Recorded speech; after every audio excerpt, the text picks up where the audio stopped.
क्या हम खुदा हैं? क्या आप या आपके तमाम जानने वाले खुदा हैं या क्या मैं खुदा हूँ? बाइबल मुकद्दस में तो यही लिखा है और अगर बाइबल मुकद्दस में ऐसा तहरीर है तो गलत हो ही नहीं सकता।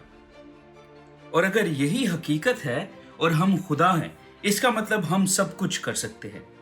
बड़े बड़े मौजूजात, बीमारों को शिफा, अंधों को बिनाई, लंगड़ों को चलने की ताकत, भूखे को रोटी या फिर खुद की तरक्की तो कोई मुश्किल काम नहीं होना चाहिए।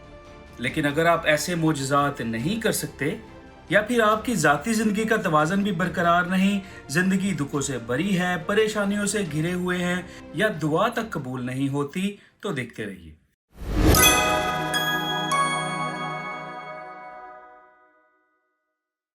खुदावंद यीशु मसीह के जिंदा और बाबरकत नाम में आपकी सलामती हो, जिसने हमें खुदा होने का इख्तियार बख्शा। उर्दू चर्च हॉलैंड की जानिब से मैं हूं हैदर लासानी और आज हम बात करेंगे कि बाइबल के हमें खुदा कहने से क्या मुराद है। इसके अलावा बयान करेंगे कि आसान तरीके से हम खुद को ऐसा कैसे बनाएं कि हमारी हर दिल की मुराद पूरी हो। हम बड़े बड़े मोजज़ात तो क्या बल्कि मुर्दों को भी जिंदा करें। जब खुदावंद यीशु मसीह ने कहा कि मैं और बाप एक हैं, तो यहूदियों ने उन्हें संसार करने के लिए पत्थर उठा लिए। खुदावंद की वजह पूछने पर यहूदियों ने कहा कि कुफर के सबब से तुझे संसार करते हैं, इसलिए कि तू आदमी होकर अपने आप को खुदा बनाता है। खुदावंद यीशु मसीह ने जवाब दिया कि क्या तुम्हारी शरीयत में यह नहीं लिखा कि मैंने कहा कि तुम खुदा हो? खुदावंद ने ज़बूर की किताब में मरकूम बात का जिक्र किया था। ज़बूर की किताब में लिखा है कि मैंने कहा कि तुम खुदा हो और तुम सब हक ताला के फर्जंद हो। यहाँ हक ताला से मुराद कलाम है। इसका मतलब ये हुआ कि जिस किसी के पास खुदा का कलाम है वो खुदा है।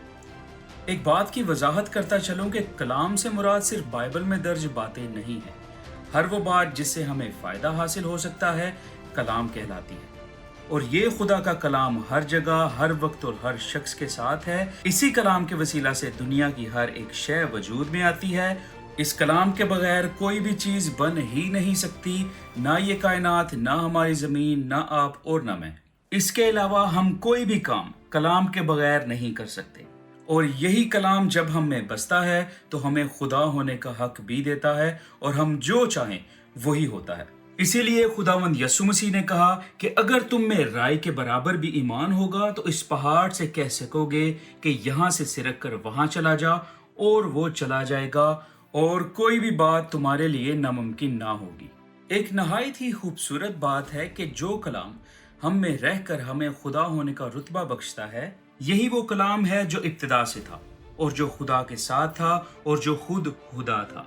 यही कलाम मुजस्सम हुआ और हमारे दरमियान यीशु मसीह की सूरत में रहा। तो जब हम कहते हैं कि कलाम हम में बसता है तो इसका मतलब ये होता है कि खुदावंद यीशु मसीह की जात हम में बसती है। इसीलिए खुदावंद यीशु मसीह ने कहा कि अगर तुम मुझ में कायम रहो और मेरी बातें तुम में कायम रहें तो जो चाहो मांगो वो तुम्हारे लिए हो जाएगा। तो अजीजों, अगर आप एक खुशहाल और मुबारक जिंदगी चाहते हैं या आप चाहते हैं कि आपकी हर दुआ कबूल हो, आप बड़े बड़े मुजज़ात दिखाएं, तो आपको सिर्फ और सिर्फ इतना करना है कि खुदावंद को खुद में कायम रखना है, मतलब उसके अहकाम को खुद में कायम रखना है। बाकी तमाम चीज़ें खुद ब खुद होती चली जाएंगी। खुदावंद आपको सलामत रखे और अपने अहकाम पर चलने, उनको सीखने और सिखाने का शर्फ बख्शे। आमीन।